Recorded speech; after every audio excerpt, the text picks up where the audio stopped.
Welcome to the Intentional Encourager podcast, where each episode brings you compelling conversations and stories designed to entertain, enlighten, and encourage. And now here's your host, Brian Sexton.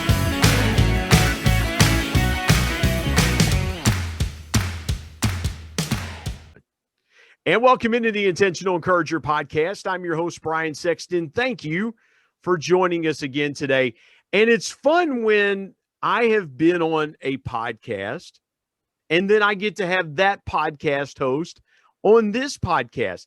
And this is no different. My friend Muhammad Siddique is the host of the Growth Hacking Secrets podcast. And I was on Siddique's podcast last week. And so now I get a chance to bring Siddique into the Intentional Encourager podcast. And he is a commercial real estate investor and author of the book, New Success Secrets. So if you're watching this on YouTube, he's got his book there, New Success Secrets, How to Build, Run, and Manage an Unstoppable Success Team.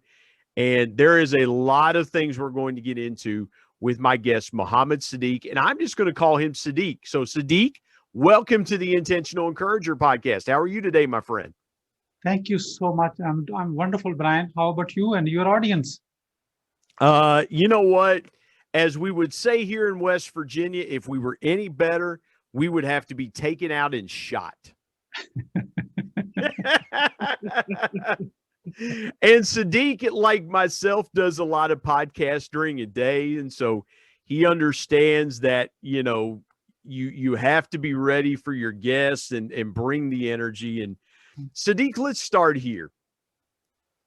When people are in, there's been so much turmoil around the past year, around this pandemic. I want to start here with you. What is the biggest thing that people need to keep in mind about growing during a pandemic? Because everything has changed. Everything is turned upside down. And some people were on a growth trajectory and they were just growing and doing different things and moving in a different direction. And then it halted. Maybe progress got halted. How do people continue to grow in the midst of uncertainty? You know what? Every challenge brings opportunity, and this is not no different. In fact, this challenge has brought in the whole world almost to online world. Many people who never believed, oh, I don't want to be on social media. I don't want to be listening to a podcast like Intentional Encourager, because we all need a lot of encouragement right now. So they were not online before. So new markets, people, they never thought they will I will be reaching out to them on YouTube. Now they are online. And people are spending more time online right now than ever before. This challenge is bringing that opportunity. On the other side, you as an entrepreneur or business owner or thought leader or speaker or podcast host, you name it, or the book author, now your market and audience are online. Just start speaking with them, not talking at them, connecting with them with the word of your wisdom, encouragement, intentionally. And that will really connect you to grow, connect with other people in your own target market. And that will help you to actually, you can start listening to them. Once you engage with them, ask them how they are navigating their life in this interesting time. Mm-hmm. And we can all learn from each other how to navigate in this one. There's no script written for this one. Even our governments all over the world, they don't know much how to handle this. They are learning it on the job. Guess what? We can learn from our market. For the governments, we are the market. For us, people who are listening and engaging with us, they are the market. We can navigate in this together. I love what you said there. There's a couple of things that I want to park on, Siddique. You said, don't speak at your audience. Speak to your audience. And that is for some people, that's a foreign concept because they're always trying to disseminate information, trying to always bring things out and do things. And they feel like if I don't push out and our media is like that. Our media thinks, well, we've got to push out the information. We've got to speak at an audience. And you said there's no script written for how to navigate these times. How does a person find their own script to speak to their audience? Because I want to marry those two concepts together. When you write a script, it's dialogue that you're trying to convey and tell a story. So how do you marry speaking to your audience within your own personal script? Yeah, we all call it a do your homework. You need to know your audience, who is listening to you, what is their pain, what's their age, what they do, and what is their pain points are, what is the challenge they are having in their life. You as an expert, as an author, as an investor or whatever, you are the solution to their so-called problem. Until you know their problem, how they're living their life, you cannot write a script for that. So do your homework. Who is your ideal persona? And every type of different target market has a different set of challenges. Some are common. However, you have to have a almost unique, because your solution, service, or product is a solution to their problem, what they're facing. Once you can pinpoint that one, then you can, writing a script becomes so easy because you're really speaking to your audience, not anybody else. I love that, speaking to your audience, because and Siddique, that is why I decided to do the Intentional Encourager podcast. I had people that tell me you need to do a podcast, and I saw so much expertise in the marketplace, but I saw very little encouragement. And I thought, well, encouragement is universal. Who doesn't want to be encouraged? Who doesn't want to feel better about themselves and hear from people who have walked through circumstances in life and things like that? How does one find what their audience is really searching for? Because I think people get a sense of, this is what I do well, and this is what I have to speak to. And it's hard for some people to get outside of what they are more comfortable with, but what their audience is really seeking. How does someone really dial in on what their audience is actually looking for? It's simple than you think. Whatever you do, you have a solution to something, and you know your product or service is solving someone's problem. What is that problem? What is that challenge? What is the issues they are having with? Go and Google that. Write that issue. Let's say you have a widget that is solving challenge. Just write that, what people are searching for, and look at the different forums. Now on Facebook, there are groups. On LinkedIn, there are groups. People join those groups. Don't start posting. Start listening what people are talking about. And they will say, oh, I am having this issue. Who do you recommend? And see what they're typing and what they're paying. You can engage in that conversation. Say, tell me more. They will write more in detail. Once you start listening to 1, 2, 3, 5, 100 people, 500 people, more you listen, more you know about your target audience. Wow. Then you can see what other solutions people are offering over there. And you can see if your unique solution is not unique enough. Now that gives you the opportunity to improve your solution or service or product before you start pitching. All the people you're engaging in the conversation with, they are your target audience. You just said something brilliant, Siddique. I love it. And I wrote it down. Don't start posting, start listening. Because you'll see a lot of people say, well, you need to have an engagement strategy. You need to post content every day. Or people will say, I posted content every day, and this is how I grew my platform and my audience and things like that. Siddique, I'll be transparent with you and the audience. There are some days that I don't feel inspired, or I will intentionally back away from my platform for a day to recharge my mind, to recharge my spirit, my heart, because I think that we can get so addicted to posting that we forget about listening. How do people separate, in your opinion, how do you separate an engagement strategy from really listening to your audience and posting at the right time with the right message? When you say engagement, you are trying to see, I post something, you're going to post this, show us, see how many people are engaging with in the comment section. Now they're engaging with your content. When I was talking about listening, it's completely the opposite. You don't have to even come up with what to post. You go in a listening mode. Someone like you have posted something and other people are engaging with that, or other people are posting their own challenge what they're having in your target market, and you want to engage with them. That's how you're going to build your target audience, through that engaging with them. They get to know, like, and trust you over a period of time. They will think like, oh, hey, Brian is a person of a value. Whenever he posts, he always give a value.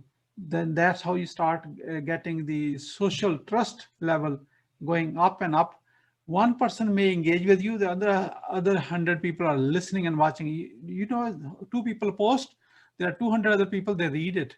So don't think about only two people like your whatever you posted and in a reply to their comment section. Other people are reading it, because many people like to read. They become your well-wishers. They become your quote unquote in the virtual world, your new friends. That's how you are. Before you start posting, you need to earn those hundreds of people in your well-wishers. Then you can actually create your own market right from there very easily, because people like to know you. They have to like you, and then they have to start trusting you. Once you add a value, people start trusting you.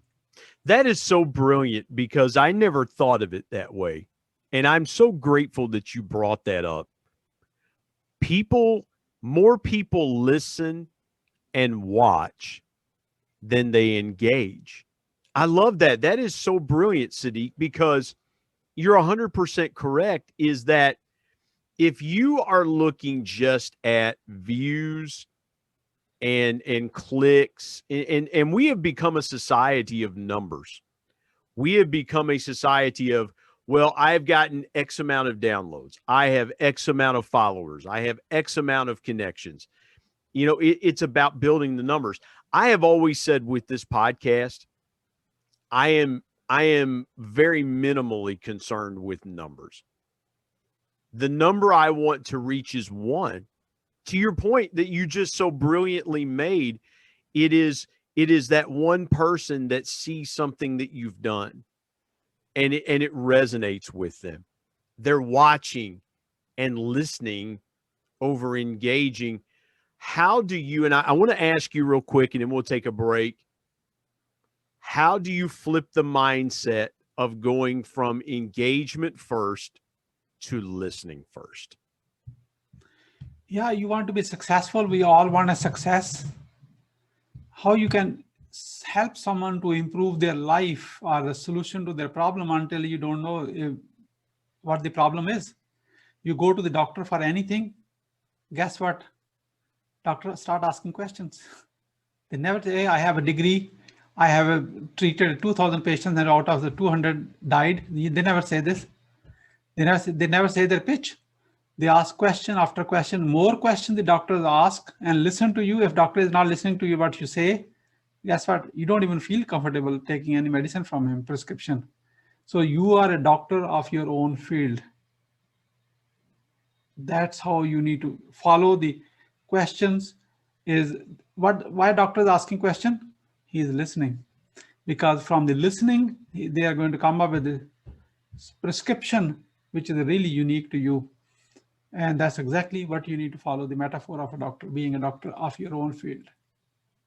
You don't have to be PhD. You don't have to be medical doctor. You are a doctor. You are a solution to someone's pain. That is so good. That is so good. Let's step aside, take a break. We'll be back with more in just a moment here on the Intentional Encourager podcast.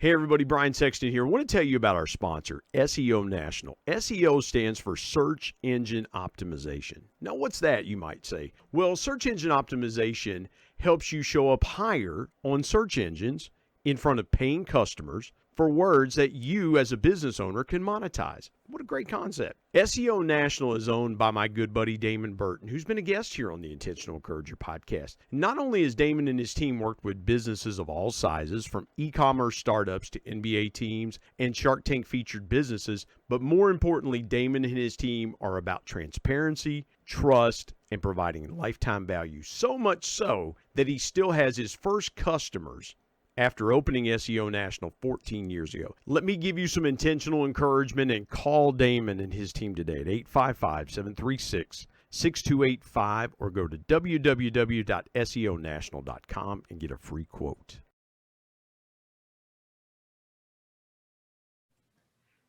Back here on the Intentional Encourager podcast, I'm here with my guest, Muhammad Siddique. I call him Siddique. He is the host of the Growth Hacking Secrets podcast and the book New Success Secrets. And I love what you said there before the break about thinking like a doctor. And here's why. A doctor is not going to come in. Your doctor is not going to come in and say, well, Siddique, I've treated 4,300 patients and we have a failure rate of 62%. Nobody wants to talk about a failure rate. They want to only say, well, the reason that I'm prescribing this treatment to you is because I've seen a high level of success. That's going to transition very well into talking about your book, New Success Secrets. And I want to go here for just a few minutes with you. What prompted you to write the book? And what's the number one thing that folks will get out of the book when they read it? Once they read the book and implement, it's not a reading book, it's a workbook. You implement.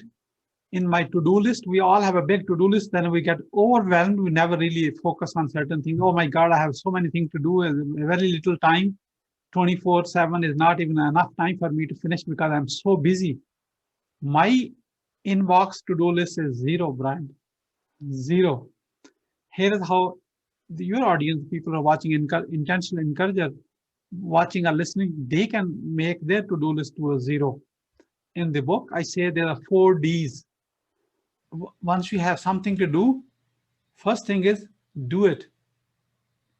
And if you can't do it now, then date it. When you're going to do it. Like this Intentional Encourager podcast interview, we dated it the other day. Hey, when we are going to do it? Yeah. If we can't do it, then delegate it. 3rd D is delegate.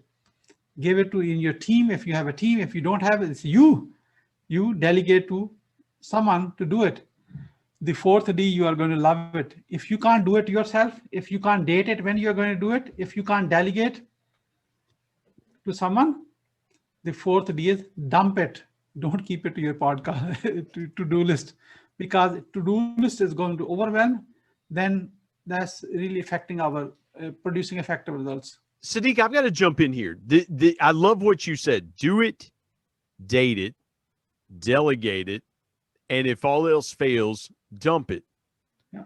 Why do people fail to get to that 4th step? Because I can see so many people going, well, I put it on my to-do list for a reason. Yeah. And there's a reason that it intentionally went on that list.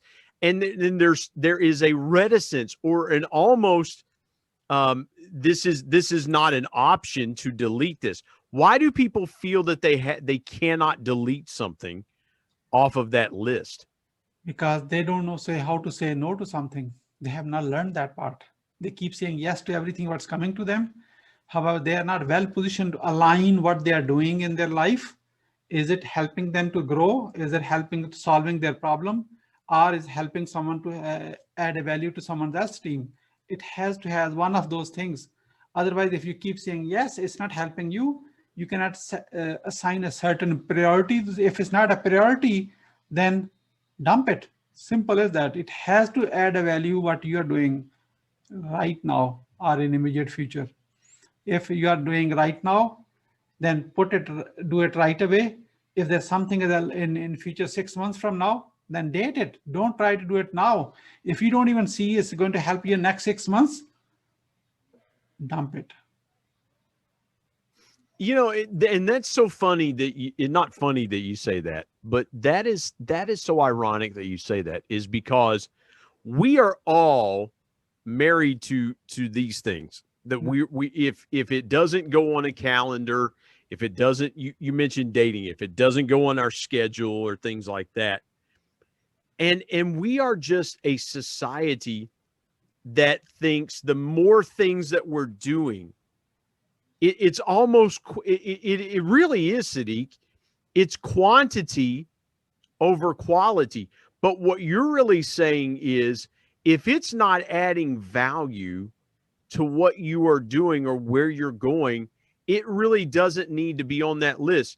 So what should people look for when they're following this procedure? What's a question of value that they should ask themselves? Because everyone defines value differently. So what's one thing that someone can says, how do I know what value is to me in this thing that I have put on my to-do list? Am I making sense with that question? Yeah, of course. So it's not that hard. It's like you're kind of look inward yourself. Think about what is your priority for now and for next 6 months, where you want to go. Let's say many people are impacted to find a new job in this economy right now. Millions and millions of people are without a job. For next few months, they are going to have to focus on how to do the job search the right way. So anything which is not related to job search, dump it or put it 6 months, a year from now. So it's not in your immediate to-do list. Let's say you are a startup right now and you are looking for a funding. So for next few months, only focus on dating and dump in next few months.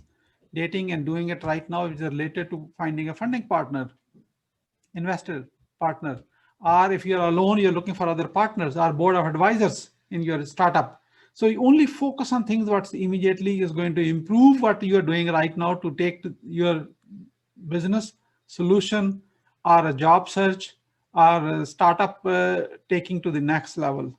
Then it becomes so easy to figure out what's the value I'm going to focus on right now. Whatever you're focusing on right now, that will help you to put the what is coming your in way is to put in the right priority at the right time. At the right place. You know, Siddique, I love what you said there, because there are so many times, and I've said this to people. I said, look, and I've said this to my son. I've said this to other people as well. Just because an opportunity comes to you, it doesn't mean that it's for you. Because everybody thinks, oh, well, someone brought this to me. It must be, I must be supposed to do it. And to your point, it continues to bog you down. It continues to weigh you down. And it really keeps you from growing where you need to grow and doing the things that you need to do. What's one thing, I want to ask you this real quick. What's one thing that you can use as a flushing out or a dumping point to really determine if something is for you or not? Do you measure it against something, or do you just say, I don't know how it makes, I feel something internally that just tells me this is not the right situation?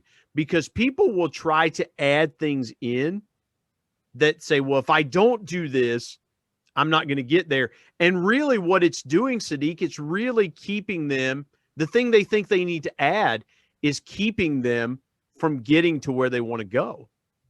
Yeah, example would be very, very simple. Someone is launching a startup. What they do is, hey, I'm working on my website. You ask them a year later, they're still working on the same website. I did that with my book. And I got to be honest with you. I said that about my book. That is so ironic that you brought that up, because I would say for a year, I'm writing a book, or 2 years, I'm writing a book. And I finally got to the beginning of 2020. And I said, listen, if you don't get this book done, never talk about it again. And that was the fuel that I needed to push myself and propel myself forward. I think you've hit on something really brilliant. Let's take a break real quick. When we come back, I want to get into Siddique's story. You're going to want to stick around. This man has a powerful story to tell, and we'll tell it here in just a moment on the Intentional Encourager podcast. Hey, everybody, Brian Sexton. Want to tell you about my new book, People Buy from People, 10 Powerful People Lessons from the ultimate people person, my dad. My dad was one of the greatest connectors that I ever knew. And he shared with me 10 connecting principles that I have used throughout my 25-year sales and sales management, customer engagement, and leadership career that I'm passing along to you. If you want to be a stronger, deeper, and more powerful connector, you've got to pick up a copy of People Buy from People.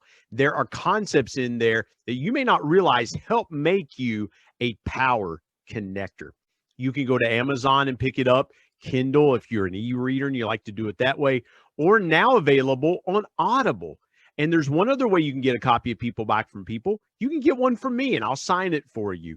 You go to intentionalmediaandpublishing@gmail.com and send me an email, and I'll share with you the link on how you can get a signed copy. You can buy a signed copy directly from me.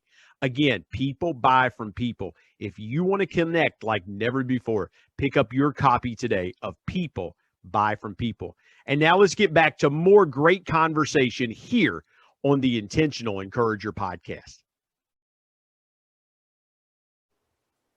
Siddique, I want to dive into your story because, again, it is so powerful to have you. And I have been, as you've been talking, I've just been taking notes, and you have really been giving us a clinic today on value and listening and things like that. So tell folks your story and go as far back as you want to go from point A to point B, and just tell your life story in how you got to where you are today.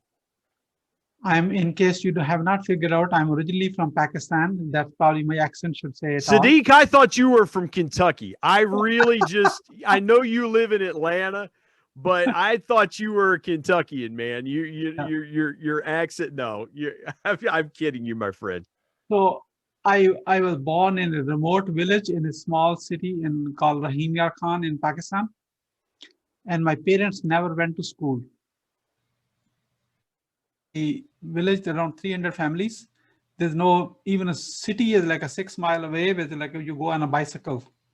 And my middle school, I was walking for over a mile each way in the morning and, in the afternoon coming back.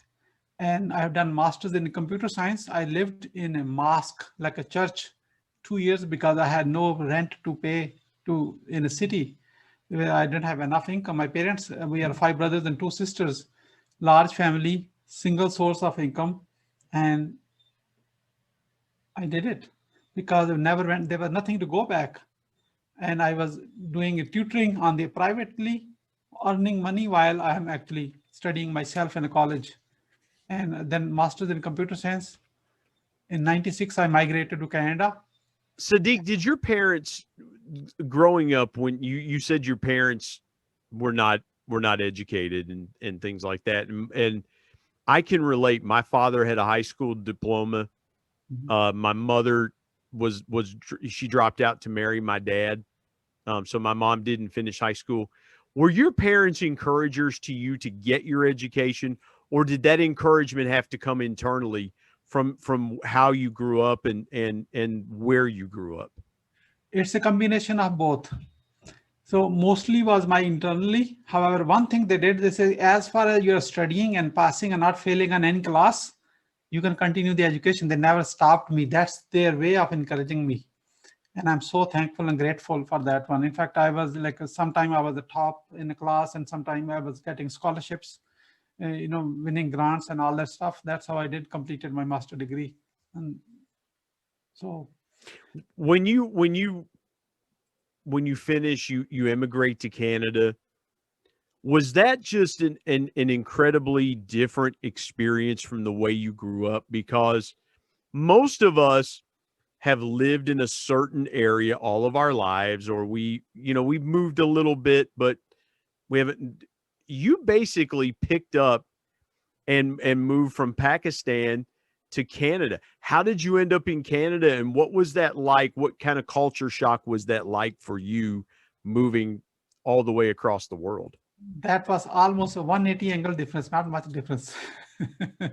Everything different, You have to follow the rules, stand in a line, and focus on hard work, no shortcuts. And my English, if you can see my accent right now, let's go back 25 years ago. I could not even understand my own English, what I was speaking. And I had to find a job. Everything was different. However, there are so many people, Brian, like yourself, helped me to get where I am today. It's not me alone. So I got the proper coaching.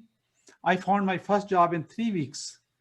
I didn't even have enough money to even pay for my flight. I had a good friend, Khalil from Lahore in Pakistan. He paid for my flight. And then I got my first job, got a paycheck, and then returned the money back. Wow. That's That how. that is so cool because some people would be just so focused and Siddique, that speaks to your character because your friend helped you get to Canada, get the flight to Canada. Mm. You literally land in Canada with nothing. Mm. And in 3 weeks, you earn enough money to send him back his investment in you. As you start to say, okay, this is my new world and my new life, what was your priority or your main goal when you got to Canada? What did you want to set out to do? The number one was because I have a master's in computer science, so I was trying to find a job. So within 3 weeks, I applied to every recruiter in the Toronto area, almost everyone. Let your market know that, hey, I'm here and I'm looking for a job. Exactly what we were talking a few minutes ago. And I got few jobs within 3 weeks. It was quantity, and my whole goal was I need to do as many as interviews I want to do, so I can improve my communication. At the same time, I will stick somewhere. It was a lucky where the opportunity preparedness prep meets the opportunity. That's how I got lucky, and I got a great international environment to work for. And I got the opportunity. I was so blessed and work in a great team. Then I end up in working for Oracle Corporation. There's a little company called Oracle. I Yeah, a worked for. little tiny company called Oracle. Yeah, what a how are they still hanging on after all these years, right, Siddique? So in fact, they sponsored my green card in US, and that's how I migrated to US. So I worked for them for a few years. In fact, I was a consultant of the quarter from the thousands of consultants. I believe in hard work and delivering value and producing results. That's the only focus has been. Now, 25 years later, I am the commercial real estate investor, author of New Success Secrets book, and a publisher of few magazines. I didn't imagine not knowing almost virtually anyone except a few people. And now I know thousands of friends like Brian Sexton. Well, Like you. Siddique, that is a great, and there's so much to unpack there. So I've got to go here with you for just a moment. You land with Oracle, a big company. Was there ever a sense of intimidation? Because you have always talked about hard work and really being focused. But you get into an organization like Oracle, and they are massive. They are so big. What was your thought process going to that company? Were you just going there because it's a lot bigger company, more opportunity, or did you go into it with the mindset of I'm going to go here and see how far I can really go within this industry? There are two steps when I go to any opportunity. There's two steps. The first, whatever I know, I'm going to showcase that to them. So that they believe in the results. That's why they are going to hire you. And then you have a few months. You are going to learn everything else new which you don't know. And that's how I landed opportunity in Toronto. That's how I landed an opportunity with Oracle. So because they like your results you already achieved,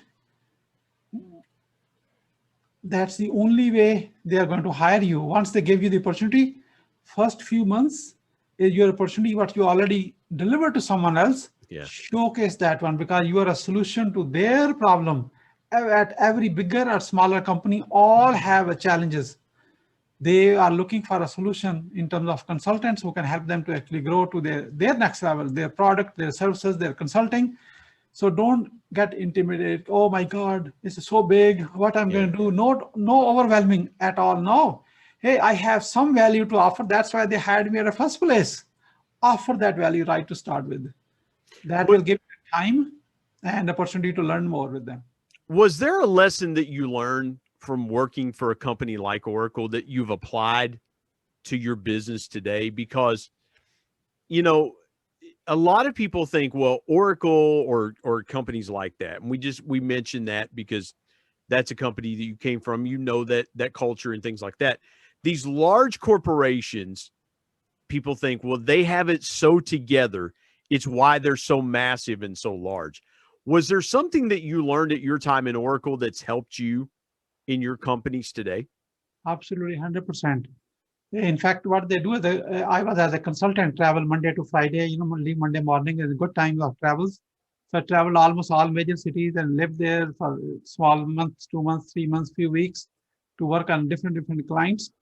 What they do is they charge $200, $500, $300, like a large amount of hourly rate to the client, while I make a small, tiny portion of that one, because that's how they got big, which is good for them because they have a brand. They can, demand those kind of rates. However, client is looking at me as a $500 per hour. I have to give them that much value.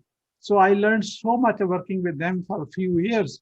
Working for like Oracle, IBM, or the big companies for 5 years, 3 years is almost like a 30 years working in a small company because you're constantly producing results and facing new challenges at every new clients. So then I figured it out, what, I don't need that much travel with a family, with a small kid. I probably even make a 3% of this one. I should be good. So what I did, because I knew Oracle consulting, I used the Oracle solution to launch my own company with $694. And that was my partner's credit card because I didn't have a credit card at the time. And few years later, 12 years later, we sold for multi-million-dollar that company.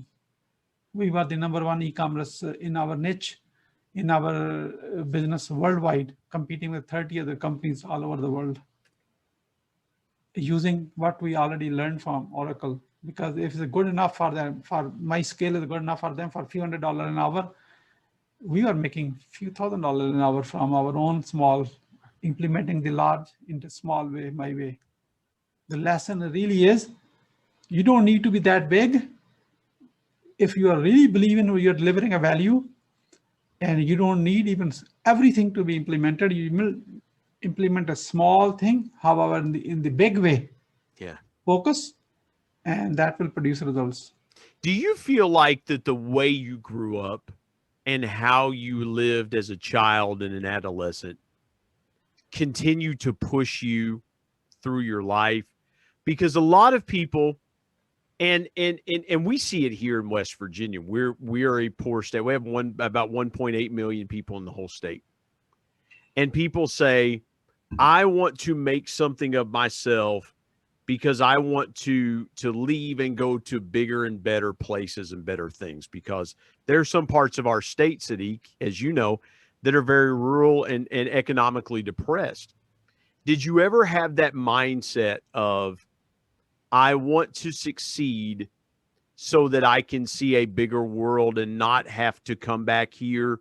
Or was it something else that drove you? Because again, I can really see a lot of similarities in you talking about the way you grew up to people that grew up here in economically depressed areas. You talked about being in a remote village and things like that. Was that what continued to drive you, or was there something else that drove you? Because hard work and producing results, and I was facing those results. That's my DNA, right from in the early age. They never changed, and that should not, even right now, even it's not changed. Even though I meet like many people like yourself all around the world and podcasts, and we do business ventures together, still I believe in hard work, and there's the best is yet to come. There's always a better way, and I want to learn that one. That's my mindset. With that one, as my mentor, the reckless billionaire, he owns 48 businesses and over $10 billion, owns 160 miles of beachfront properties in the US and all around the world. Reckless billionaire, Mr. O. I'm learning from him. I'm so honored that he made me his business partner now, because I believe in producing results. and keep learning to the next level, next level. I'm knowledge hungry. Steve Jobs said, stay foolish and stay hungry. I second that. Yeah. Yeah, because again, and I talked about Steve Jobs in my book. Steve Jobs was so unique in his approach that he just said, okay, why can't, if all the things that we can do with a personal computer, why can't we do those same things in the palm of our hand with a phone? Why can't we have video calling and things like that? And it was because he had that unique mindset, Siddique, that he revolutionized communication forever. The iPhone, there will never be a device like the iPhone that revolutionized communication like that. And you're right, stay foolish, stay hungry. I've got to ask you this. I've got a couple more questions for you. You've been so gracious with your time. Take me through the biggest obstacle that you faced in your life, whether personally or professionally, and what was the greatest lesson that you learned from it? Obstacle is it mostly, my name is Muhammad Siddique, and I don't look like everybody else here in US and also in Canada, similar way. Many people, I do feel it, especially in last 4 years. I'm not being political here, however, the reality of life. It doesn't matter which side of the aisle side you are. Some people don't even want to deal with anybody with Muhammad Siddique. I'm not giving you a victim. I'm just giving you an obstacle you may not be even aware of. People of color, they do face is very unique to them because I am a person of color, so that I have to say. And I have been told, go back to your country. Again, not being a political. And that becomes a big obstacle because you are dealing with the environment where you have to continue and for your safety and for your life. However, at the same time, I'm not offended from that one. The lesson is there are certain people may not like your message at all, may not like how you speak English, accent, and I may screw up my, certain words and I don't speak it clearly, maybe. Mm-hmm. I overcome, that person is not my market. Well, Siddique, it reminds me from a personal experience right after the terrorist attacks here on September 11th, 2001, 20 years ago. I was a salesperson in the food service industry. I worked for a distribution company. At one time, I had 9 customers of Iranian descent. They were from Iran. And at that time, to your point, there was some hostility toward people of Middle Eastern descent. And what happened was I saw, look, if I am going to be who I say that I am, then I will not allow those biases to allow me to treat them differently. And we actually had very candid, open discussions about how they were feeling. And I clearly remember, and forgive me for hijack, but I was talking to a man and we were just sharing, and he said, I felt the same emotions you did watching the planes go into the towers because my family and I have lived here in America for several years, and I felt the same things you did. And he was of Muslim descent, but he said, those are not people that I associated with. I believe in peace. I believe in living together in harmony.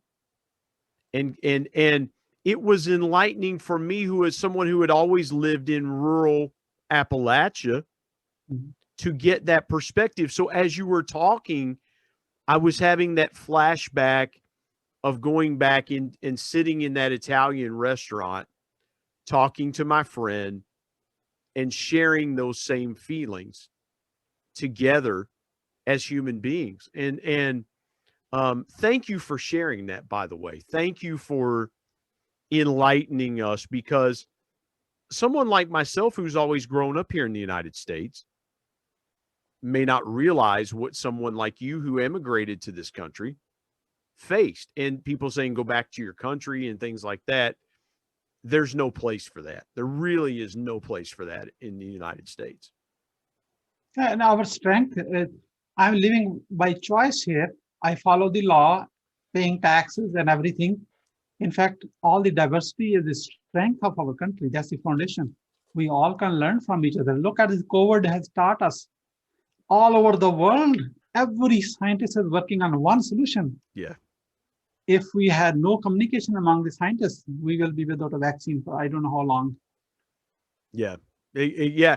And you mentioned, e-commerce and things like that. I mean, the United States for years has sourced products from all over the world. And so we really are a diverse people, and embracing diversity in who we are. I mean, I don't want to, my wife has told me, she said, you have a very eclectic group of friends. I don't want to hang out with the same type of people. I like diversity. Yeah. Siddique, please share with our audience, and I've got one more question for you.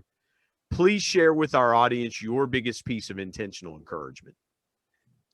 My intentional encouragement is whatever you learn today on this podcast or any other show brought to you by Brian Sexton at Intentional Encourager, at least pick one thing and execute it, because listening is not enough. Watching it is not enough. We all heard is knowledge is power. I don't agree with that. Applied knowledge is power. Apply that. See the result of that. That's the only way you are going to improve. Pick any one thing and do it. This is so good. I'm writing this down. Applied knowledge is power. That is so profound, Siddique. Please tell folks where they can connect with you.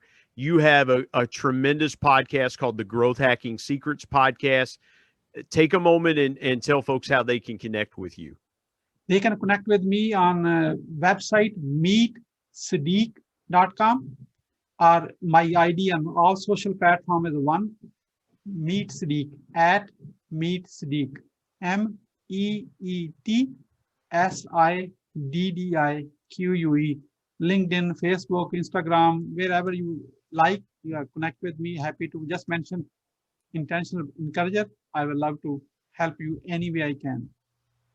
And don't forget to go on Amazon, New Success Secrets. It's only 99 cents. That will be appreciable very much. Definitely. I forgive me for interrupting there. I just wanted to reiterate what you said. Go to Siddique, SIDDIQUE.com, meetsiddique.com, and connect with him on LinkedIn, connect with his resources. And again, don't forget to go and pick up a copy of New Success Secrets on Amazon.com. Siddique, this has been so much fun. Thank you so much for being a part of the Intentional Encourager podcast today. I've enjoyed our conversation. Thank you for having me. Go and do it.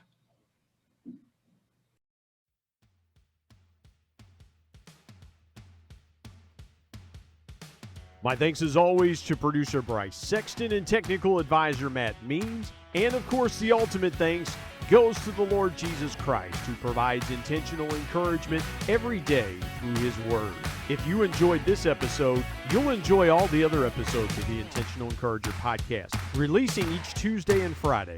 You can get those by subscribing wherever you get podcasts. Until next time, remember, anyone at any time, any place can be an intentional encourager.